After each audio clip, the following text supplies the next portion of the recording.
Bien, si podemos poner allí para compartir, voy a ir pasando desde aquí. El tema que, como bien dijo el pastor Jorge, nos invita ahora a ver, no sé si el término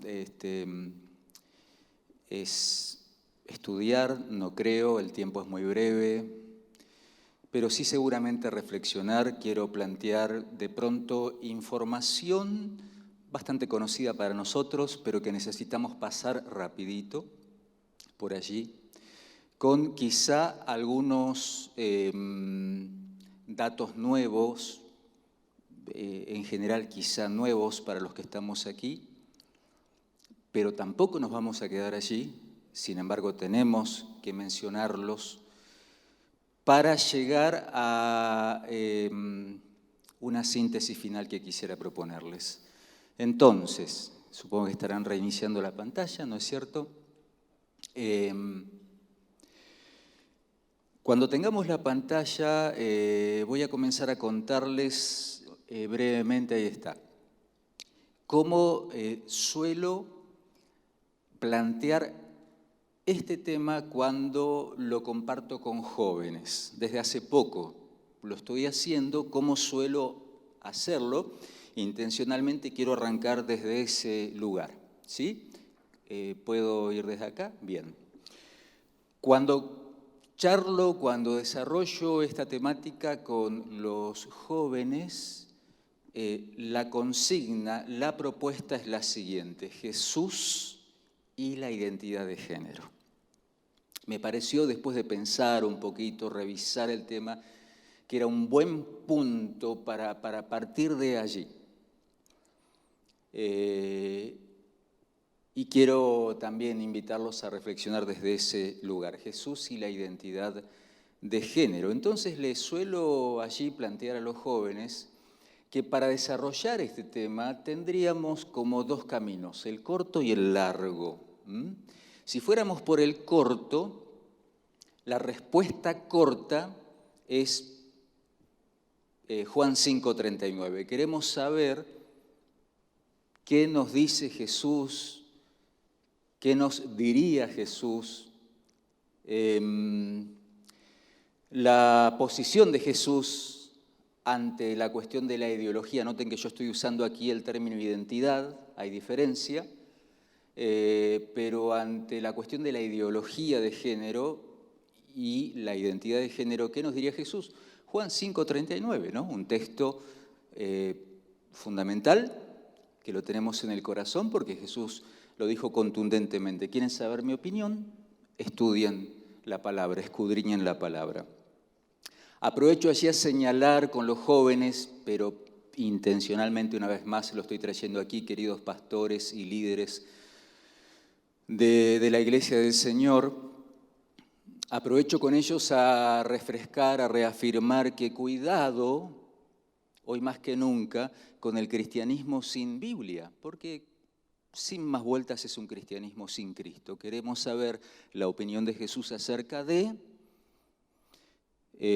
sigamos estudiando y profundizando la palabra de Dios, amén. Pero cuanto más si se trata de un tema tan complejo como este. Ahora, obviamente, va la pregunta, ¿quieren la respuesta larga? Sí, nos va a llevar un poquito más de tiempo, acá tenemos 30 y algo de minutos. Vamos a hacer un panorama así, abuelo de pájaro, pero esta es la pregunta para los jóvenes, ¿sí? No les estoy diciendo, a ustedes no les queda otra, a los jóvenes les pregunto, si quieren la respuesta un poquito más larga o la respuesta más larga, entonces vamos a usar este pizarrón. Si usted decidió estudiar teología para escaparle a las matemáticas, estamos complicados. Si hay aquí algún ingeniero que se bajó de ingeniería, conozco alguno por aquí, para agarrar este maravilloso camino que es la teología, saben que algunos de los mejores, con mucho respeto y cariño digo esto, algunos de los mejores, no sé si de los mejores, pero algunos muy buenos teólogos que conozco son ingenieros y teólogos autodidactas, porque tienen una capacidad de ordenar la información.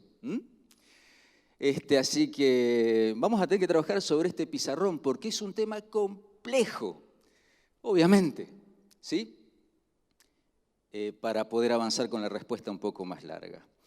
Pero claro, para trabajar igualmente por este lado no nos podemos, mis queridos hermanos, pastores, líderes, por algo este es un congreso de identidad adventista. Por más que sea la respuesta más larga, no nos podemos apartar de la así dice el Señor, de su palabra. Quiero plantearles en este breve recorrido por la respuesta más larga la perspectiva bíblica, luego apenas una mención de la perspectiva científica y entonces la perspectiva sociocultural. ¿Y qué pasa? ¿Por qué no está la psicológica? Porque es la más complicada quizá y al final la vamos a tratar de integrar. Pero la perspectiva bíblica de la respuesta más larga, y sí, Jesús respondió diciendo, no habéis leído, conocemos muy bien el texto, ¿no? No habéis leído que el que los hizo al principio, varón y hembra los hizo, y dijo, por esto el hombre dejará a su padre y a su madre y se unirá a su mujer y los dos serán una sola carne. Sabemos bien que Jesús estaba citando aquí Génesis 1:27 y esto para nosotros es fundamental, pero les decía que necesitamos tocar algunos puntos muy conocidos. Este es uno. Gracias a Dios el Señor nos ha llevado por el camino de reconocer, aceptar, sostener la veracidad, la historicidad del Génesis. Entonces, desde la perspectiva bíblica, simplemente recordar que cuando Jesús utiliza los términos que utiliza, vertidos en este caso por Mateo en griego, y su equivalencia con los términos en hebreo, las categorías bíblicas son indubitables, ¿sí? Cuando Jesús dice, ¿no habéis oído que al principio el que los hizo varón, hombre? ¿Sí? Allí el término arsén o arren, que significa, bueno, strong, solamente por citar strong, indubitablemente, indiscutiblemente, varón, hombre, macho, masculino, hombre, bueno, primero en plural, después en singular, como traducción al griego del término de Génesis 1:27, zahar, varón, varones, macho, recordado, allí algún matiz, ¿no es cierto? No soy un especialista ni mucho menos en hebreo, pero citando a Strong, un macho, ¿sí? El término en Génesis 1:27. Y cuando Jesús, entonces volviendo a Mateo 19:4, dice, ¿no habéis oído, no habéis leído que al principio Dios estableció esto? De paso es muy interesante que uno de los términos más utilizados en el Nuevo Testamento y también por la Septuaginta para ley, nomos, tiene como etimología el concepto de nombrar. Hoy todavía se ve esa etimología en el español, ¿no? Lo nominal, la ley nombra. Y hoy en el pensamiento constructivista que impera en nuestra sociedad y que no es para descartarlo, es para pensar cuánto puede haber allí de valioso para trabajar con la mentalidad posmoderna, el pensamiento constructivista que propone que con la palabra, desde Nietzsche para acá especialmente, nosotros podemos nombrar y crear, y entonces si yo digo que hay un tercer género, estoy creando una nueva categoría humana, etcétera, etcétera. Interesante que el trasfondo de esto lo podemos encontrar en la misma palabra de Dios, la ley de Dios, es la palabra autorizada la que nombra y designa qué existe y qué no, si se quiere. Entonces, el Señor dice, Jesús citando Génesis 1:27, al principio el que nombró, el que definió, el que estableció categorías, usó también así como arsén, celus, ¿sí? Hembra, mujeres, femenino, según Strong, equivalente al hebreo de Génesis 1:27, nekevá, hembra, el matiz de echaréis, una hembra de forma sexual femenina, O sea, si nos queremos quedar, permítame esta expresión, si nos queremos quedar en la palabra, no hay margen de duda. No hay margen de duda.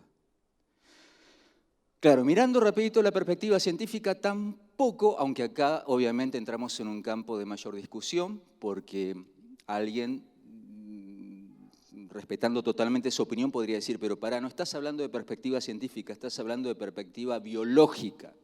Puede ser, pero también todavía hay suficiente fundamento para reconocer la perspectiva biológica como lo más aceptado científicamente hoy todavía. Desde la perspectiva científica, esto lo sabemos, pasamos rapidito, pero es importante integrarlo, insisto, en este camino más largo. Para la ciencia, desde la perspectiva biológica, es indiscutible que hay dos categorías, hombre-mujer.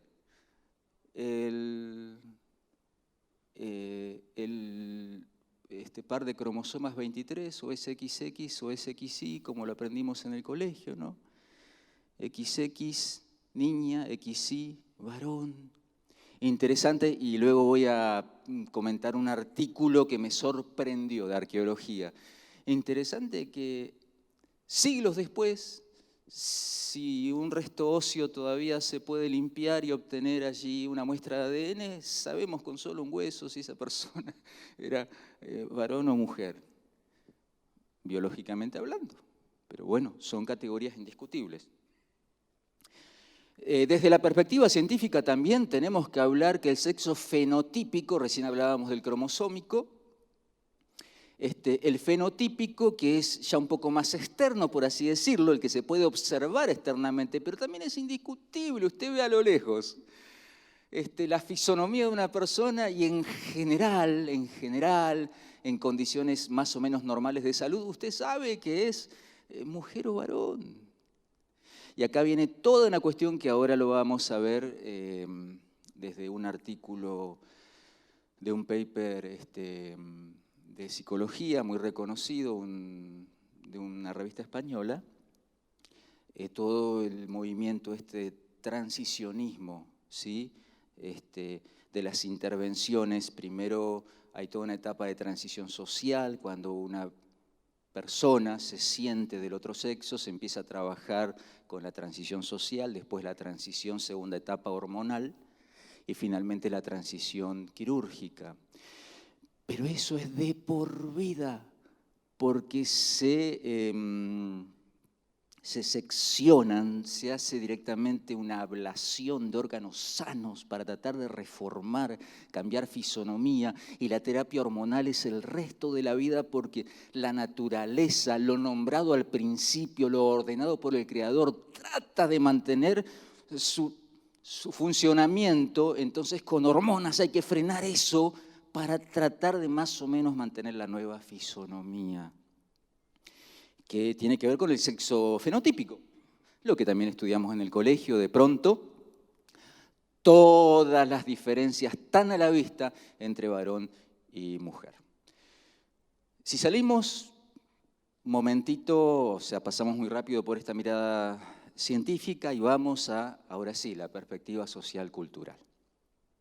Bueno, acá es donde aparece esta cuestión tan compleja, ¿no? Volviendo al pizarrón sobre el cual estamos trabajando.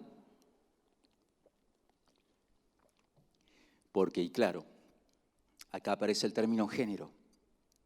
El término género se considera que lo acuñó John Money.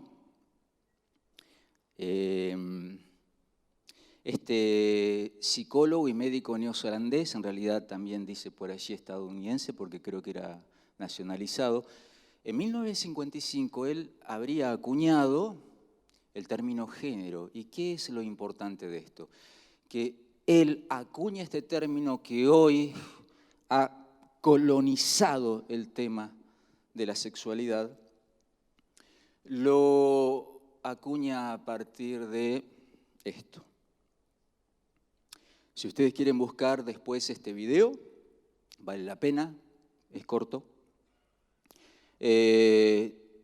También si quieren leer un poquito más acerca de críticas a favor y en contra, vale la pena. Pero este video resume, no lo vamos a ver acá,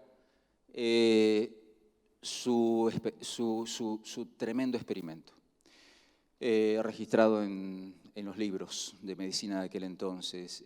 Sucede que él, bueno, como sexólogo, estaba convencido de que si a un niño, a un bebé, se lo aislaba de su...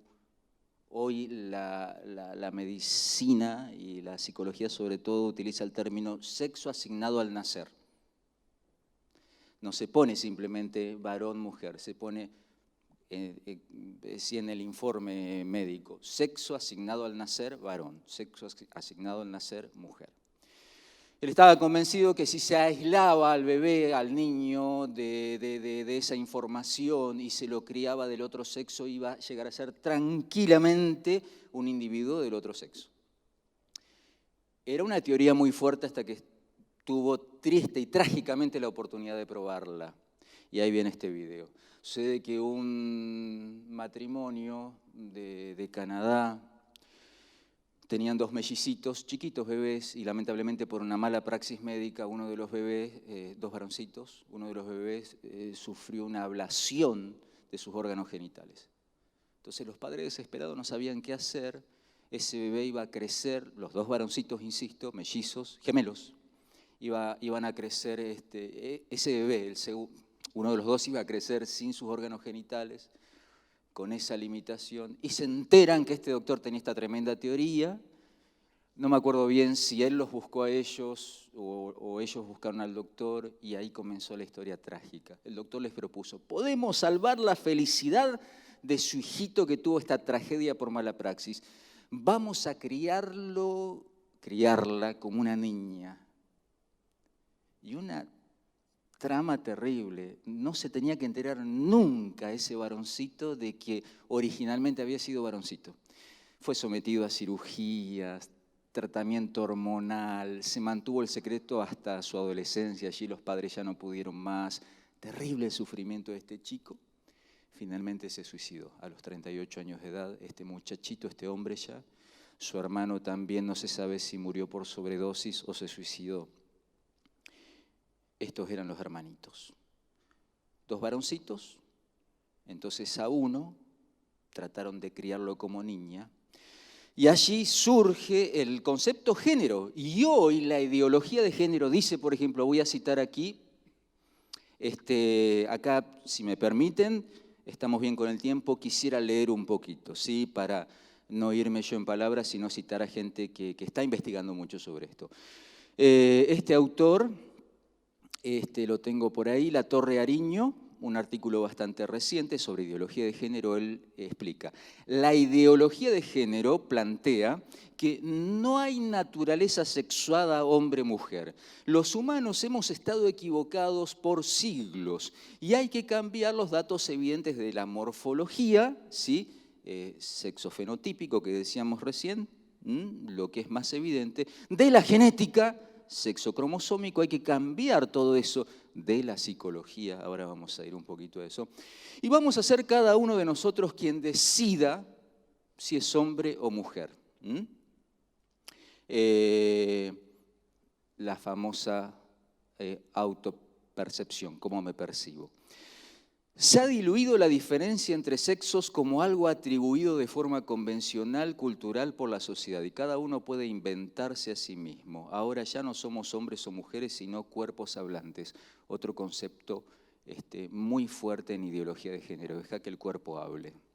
A partir de ahora ya no hay sexo, solo hay género.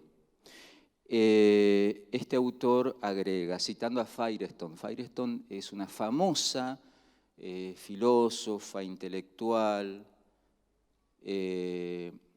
feminista, pero quiero aclarar de lo que se llama feminismo de tercera ola, porque hay un feminismo original muy válido. No vamos a entrar ahora en ese tiempo. ¿A quién le hago caso? ¿Acá o allá? Bien, gracias. Hay un feminismo de primera hora muy válido y muy importante para tener en cuenta. Hace poco veíamos algunos videos del maltrato de las mujeres en países orientales, allí islámicos. Allí hay todo un feminismo muy importante. Lástima que el término está contaminado, ¿no? Firestone, una feminista de la tercera ola, entonces, con ya todas otras ideas amanecidas, extrañas. Acá el autor Latorre Ariño la está citando a ella. Firestone proponía lo natural, escuchemos hermanos, porque esto tiene que ver con nuestra identidad, nuestra misión como pueblo del Señor, como iglesia de Dios. Lo natural no es necesariamente un valor humano. La humanidad ha comenzado a sobrepasar la naturaleza y sabemos que desde la visión naturalista, naturaleza equivale desde la visión creacionista a la obra del Creador. La humanidad ha comenzado a sobrepasar a la obra del Creador, permítame parafrasear. Ya no podemos justificar la continuación de un sistema discriminatorio de clases por sexos sobre la base de sus orígenes en la naturaleza o en la denominación, en el orden establecido por el Creador. Por la sola razón del pragmatismo hay que deshacernos de ella. Y ahora agrega, sí, Latorre Ariño comentando a Firestone, lo que pretende la ideología de género es precisamente cambiar el concepto de naturaleza humana. ¿Les suena a usted, nos suena esto, no? Recién el doctor Mesa Milton nos estaba recordando el mensaje del primer ángel, ¿no? El triple mensaje angélico y el del primer ángel, adorad al que hizo. No podía ser más contundente la palabra de Dios. Reconozcamos, temed, reconoced, respetad, adorad al que hizo, al único que puede hacer, al único que puede crear las categorías válidas para la vida. Entonces, todavía con este autor, Latorre Ariño, él cita al gran filósofo Jean-Paul Sartre, quien fue pareja, de pronto esto no es tan conocido, de Simone de Beauvoir, la mente brillante del feminismo moderno, la autora del libro El tercer género. Simone de Beauvoir fue la que instaló el concepto, una mujer no nace, se hace. Bueno, acá muy agudamente este autor repasa lo siguiente. Dice, Jean-Paul Sartre, por la relación personal y sentimental que siempre mantuvo con Simone de Beauvoir, produjo una gran influencia en sus planteamientos filosóficos. Sartre propuso el concepto de utopía libertaria. O sea, si Dios no existe, no hay naturaleza humana porque no hay Dios para concebirla. Es un crearse a sí mismo en su historia, en su hacerse. Por eso el hombre no nace, se hace. Bueno, después Simone de Beauvoir toma esto en su famosísimo libro El tercer género y dice, la mujer no nace, se hace. Y esto constituye uno de los pilares de la ideología de género. Bueno, según la autora, siguiendo a su compañero Sartre, la existencia precede a la esencia. Esto quiere decir que el ser humano no tiene naturaleza. Su naturaleza es lo que quiera hacer de sí mismo como resultado de procesos culturales y sociales. Y acá les decía, mis queridos hermanos, esto ha invadido, voy a usar esa expresión, de tal manera el pensamiento académico, científico, ni hablar social, cultural, que existe la arqueología queer. La arqueología queer plantea esto, no voy a leer para pasarlo un poco más rápido. A futuro se podrá saber si los restos óseos de una persona,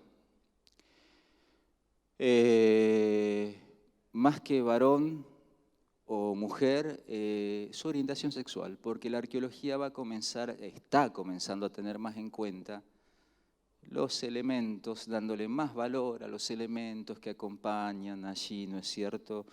Bueno, acá se explica mejor, no me acuerdo los términos exactos, pero objetos, conductas, testimonios que se pueden observar allí en el lugar de la excavación, del hallazgo. No es solamente sacar el ADN, bueno, la información biológica dice que era varón o mujer. No, vamos a ver con qué elemento fue enterrado, qué ajuar, etc. Y esto va a definir La arqueología se está tomando esto en serio.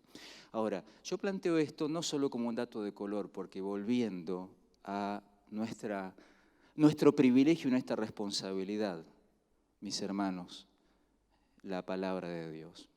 Por solo poner un ejemplo de los tantos, esta obra. En realidad la obra se llama Homosexualidades y Cristianismo en el siglo XXI, es una compilación de teólogos, pero tomo solo un capítulo porque el título dice mucho, de Xavier Picasa. El título dice mucho, ¿no? Guardé silencio a propósito, perdón, si podemos dejar la pantalla. No, la Biblia más allá de los textos no. Pero ese es el título, la Biblia más allá de los textos, identidad sexual y amor personal. Leemos rapidito, comparto algunos pensamientos, con todo respeto, El hombre bíblico, dice este teólogo, ¿no? El hombre bíblico es palabra hecha carne. Está llena de textos bíblicos. Esta explicación, este desarrollo está lleno de textos bíblicos. El hombre bíblico es palabra hecha carne, Juan 1:14, y a la inversa es carne hecha palabra, de manera que su realidad no se puede interpretar y realizar en perspectiva sexual, varón y mujer, sino en línea de comunicación, pues en Cristo no existe ya varón ni mujer, pues en todos sois uno. Gálatas 3:28, en comunión de amor. Yo creo que tenemos que seguir trabajando exegéticamente, investigando ese texto, porque es muy fuerte, Gálatas 3:28, utilizado por esta ideología desde el cristianismo. Dando un paso más, debemos añadir con Juan 1:12 y 13, que los seres humanos no nacen como tales. Notemos esta exégesis, si cabe el término. No nacen como tales de las sangres, menstrual y puerperal, está citando Juan 1, ¿no? De la mujer, ni del deseo o voluntad de carne del varón, sino de Dios, es decir, de la palabra. Claro, Dios es palabra, que es comunicación de vida. Por eso el verdadero ser del hombre, varón y o mujer, su identidad más honda no se define por generación biológica, y parece que Juan 1 dijera eso, ¿no? Por importante que sea en su nivel, sino por la palabra, por encima del nivel del sexo masculino o femenino, sin engendramiento en la palabra, esto es, sin acogida personal y educación en el amor que se comunica y se dice hablando, y esto es muy cierto, es la palabra lo que socializa, lo que nos hace personas, pero es bíblico. Vayamos a rastrearlo más profundamente en la Biblia. El hombre muere, o mejor dicho, no nace, como sabe Génesis 1:2. Bueno, impresionante, leer, interesante. Vamos a pasar un poquito más para los 10 minutos, ¿puede ser? ¿Allá? ¿Sí? ¿Que me quedan? Bien, entonces, no podíamos dejar de poner esta imagen, ¿no? Porque aquí, por la gracia, por el amor de Dios solamente, solo por su gracia. Aquí es donde estamos parados y tenemos el privilegio, ¿no? Temed a Dios y darle gloria y adorad a aquel que hizo al Creador. El ser humano pretendemos a veces crear. Científicamente, sabemos que hay una movida, filosóficamente, el concepto de cyborg, mejorar al ser humano, vamos a mejorarlo con inteligencia artificial, está todo allí conectado, el ser humano buscando ensalzarse por encima del único que puede definir la vida, funciona así. Ahora, rapidito quiero compartir con ustedes, porque recordemos, este es nuestro pizarrón, no es simplemente, ok, aprovecho, me sobran 10 minutos, salimos con el cañón bien cargado, quizás de datos, municiones fresquitas para empezar a disparar contra la ideología de género. Mis hermanos, hay algo real desde la perspectiva de la psicología que se llama disforia de género. Hay gente que sufre con esto. Acá veo colegas psicólogos que conocen muy bien esto. Hay algo que se llama disforia de género, que es la sensación. Noten, acá hay 2 o 3 conceptos clave para subrayar. Yo subrayé solo uno intencionalmente, los otros 2 no, y quiero explicar por qué. Pero la disforia de género es la sensación de incomodidad o angustia, gente sufriendo, aquella gente por la cual Jesús vino a morir así como por vos y por mí, gente que sufre angustia porque sienten que su identidad de género difiere, bueno, acá viene, por eso no lo subrayé, sexo asignado al nacer. Obviamente no estoy de acuerdo con esa expresión, pero es el vocabulario, la terminología científica que se utiliza hoy. Hay gente que sufre porque siente que su identidad de género difiere del sexo asignado al nacer o de las características físicas relacionadas con el sexo. El DSM-5, que es el manual más utilizado por estas latitudes para el diagnóstico en psicología, define más textualmente una marcada incongruencia entre el sexo que uno siente o expresa y el que se le asigna, de una duración, bueno, ahí vienen un montón de síntomas que el clínico evalúa, que los vamos a pasar. Se evalúa para ver si esta persona está sufriendo disforia de género. Ahora, esto es tremendo. Usted va al DSM-5 y encuentra que se habilita, no sé si esa es la expresión, a diagnosticar disforia de género en niños. No hay derecho. No hay derecho. Una marcada incongruencia entre el sexo que uno siente o expresa y el que se le asigna de una duración. Lo mismo para los niños. Y ejemplo, estos son 6 creo que de los 10 puntos que se evalúan, no los puse todos. Pero notemos, por ejemplo, el número 3, preferencias marcadas y persistentes por el papel del otro sexo o fantasías referentes a... el cual quería mirar. El 4, una marcada preferencia por los juguetes, juegos, actividades. Usted nunca jugó a las muñecas, siendo chiquito. Perdón, no quiero burlarme de nada, pero no le podés preguntar a un niñito, a una niñita, ¿de qué sexo te gustaría ser? Noten, ahora quiero citar una autora que nada que ver con lo religioso, dice, les estamos fallando a los niños y a los adolescentes. Es esta autora. Excelente, no voy a alcanzar a leer todo lo que quería leer, pero les recomiendo, mis hermanos, este artículo de la revista científica española. Me sorprende, con admiración y respeto lo digo, que los psicólogos españoles publiquen esto. La verdad que de mi parte sumamente agradecido por la honestidad de ellos, donde la ideología de género es tan fuerte, de publicar esto. La revista Papeles del Psicólogo, la autora está allí, el autor, Marino Pérez Álvarez, son 2 autores. La psicología ante la disforia de género más allá de la ideología queer. La autora, los autores aquí, no sé por qué tengo ahí fijo que hay una autora, me acerco porque no leo bien. Como no voy a alcanzar a leer algunos pasajes que seleccioné del artículo, quiero leer el abstract. La disforia de género en la infancia y la adolescencia está hoy en día más bajo el dominio de la ideología queer, la ideología de género, ¿no?, que dentro de los conocimientos científicos y profesionales. Este dominio de la ideología se traduce en importantes consecuencias prácticas como la autodeterminación de la identidad de género con base en el sentimiento y la terapia afirmativa. La terapia afirmativa es cuando una persona que tiene disforia de género va al consultorio y dice, me siento del otro sexo, hoy el psicólogo casi tiene la obligación de decir, ok, comencemos proceso de transición. No vayas a cuestionar eso porque no serías un buen psicólogo. Estos investigadores reclaman, como resultado quedan fuera la evaluación de los aspectos psicológicos, se emprenden transiciones farmacoquirúrgicas que no resuelven el problema para todos.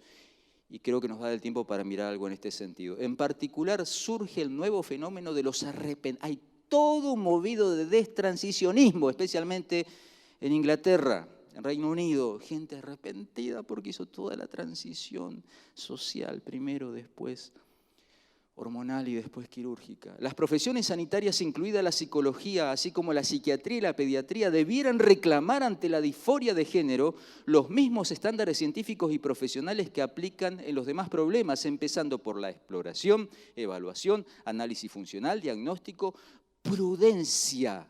Espera atenta en vez de asumir sin más la terapia afirmativa, decir, ok, te sentís del otro sexo, vamos. O sea, nada que ver, obviamente, esta revista y estos autores con la religión, menos con la iglesia adventista, hasta donde yo conozco y es evidente, pero ellos proponen, no, esto es definitivamente contra la lógica,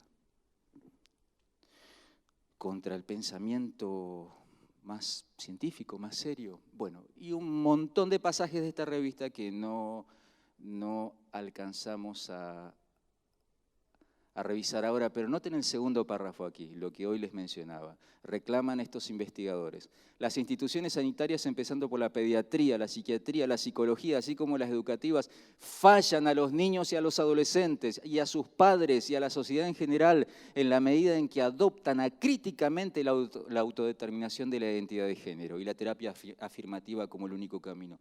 La misma ciencia, en este caso desde la psicología, plantea, no. Acá tenemos un problema. No estamos solos, hermanos, al tratar de pararnos sobre lo que el Creador nos ha encomendado como la verdad.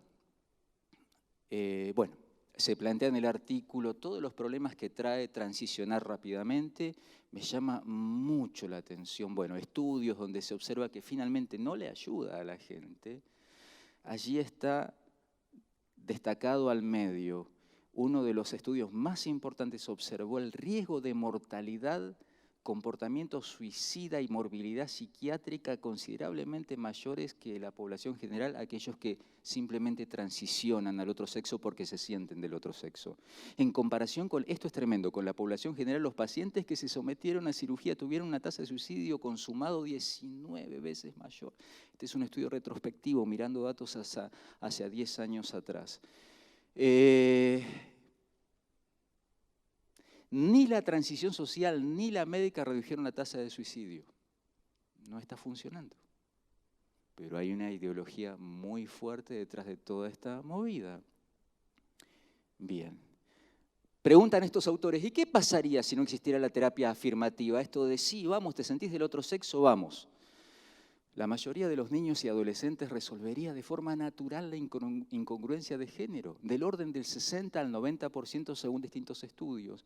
Esto ocurría, antes de la actual política afirmativa que en la práctica ya empieza con la transición social, cuando el terapeuta, el psicólogo le dice al niño, al adolescente o al adulto incluso, sí, empecemos a transicionar socialmente. Ya allí hay estudios que muestran que no ayuda. No ayuda. Vamos un poquito más para ya ir cerrando. Este video no lo vamos a ver ahora tampoco, pero es un caso contundente, un testimonio, si después lo quieren ver, muy serio, creo que es hecho por la BBC, de un hombre que tuvo que destransicionar todo lo que sufrió. Y cuenta cómo él cayó en esa trampa de me siento del otro sexo y transiciono. Y entonces, para terminar, bueno, recordar esto y comparto algo más y cerramos. Una vez más, mientras pensaba en este tema, decía, Señor, ayúdame a enfatizar esto. Yo no quiero ser reconocido como un anti-LGTB. Simplemente no le veo sentido. Yo quiero ser reconocido como un pro-Biblia. Amén. Si me van a censurar por algo, que sea por ser pro-Biblia, pro-Apocalipsis 14:7, pro-Génesis, pro-Jesús, validando históricamente la veracidad del Génesis. No anti-LGTB, no tiene sentido. Cuidado como iglesia. De pronto, ¿dónde nos paramos en nuestro celo? Pero tiene que ser celo con sabiduría. Y si somos pro Biblia, claro que vamos a actuar. Juan 5:39, ellas, las Escrituras, dan testimonio de mí. Vamos a actuar como Jesús y si me permiten ahora sí, para cerrar, tomo este texto como una analogía simplemente. No conozco, capaz que alguno ha observado, yo no me he dado cuenta, no conozco ningún caso en el cual Jesús haya intervenido de este tipo, ¿no? Situación de este tipo. Pero tomo esto como analogía para cerrar con esta reflexión Y me permito la analogía porque creo que no es un salto al vacío, es una analogía dentro de todavía este ámbito, la sexualidad según la palabra de Dios, definida por Dios, según la nomos, lo nominado por el Señor. Entonces conocemos el texto y más allá de las discusiones acerca, ¿no?, de los originales del texto, etcétera, tomemos esto. Conocemos bien la historia. Jesús se encontró allí con una conducta que claramente, no tenemos dudas al respecto, ¿no es cierto?, iba contra la ley de Dios, como hoy son otras conductas sexuales, como la que estamos considerando, hemos considerado brevemente en esta presentación. Bueno, allí se encontró Jesús con una conducta sexual que claramente iba contra la ley de Dios, pero Jesús, lo tenemos claro, no condenó. Es más, Jesús no solo hizo una intervención negativa, no condenó, hizo una intervención positiva. Cuido y defiendo. Cuido y defiendo. Abrazo y defiendo. Sí, sí. Es gente que sufre mucho. Hay estadísticas acerca de la comorbilidad. Y eso es lo que más se está investigando ahora. Se quiere simplemente ayudar transicionando cuando el problema de fondo es abuso sexual, tapado por años, desde niños, depresión, trastorno límite de personalidad. Bueno, ven y transicionemos. No, la gente está sufriendo. Jesús abrazó, defendió. E indicó con amor el camino, y quiero resaltar en esta analogía el término que usó Jesús. Le dijo, vete. No, le dijo, ahora te quedás acá, ahora te quedás acá. Jesús le dijo, vete, como diciéndole, eres libre para elegir. Considera a dónde te llevaron tus elecciones, tus decisiones fuera del orden establecido por el Creador. Pero ni yo, el Creador, te condeno. Al contrario, te protejo. Pero no te detengo, vas a tener que seguir tu camino y elegir. Vete, tendrás que elegir, pero puedes contar conmigo, no hay piedras para ti.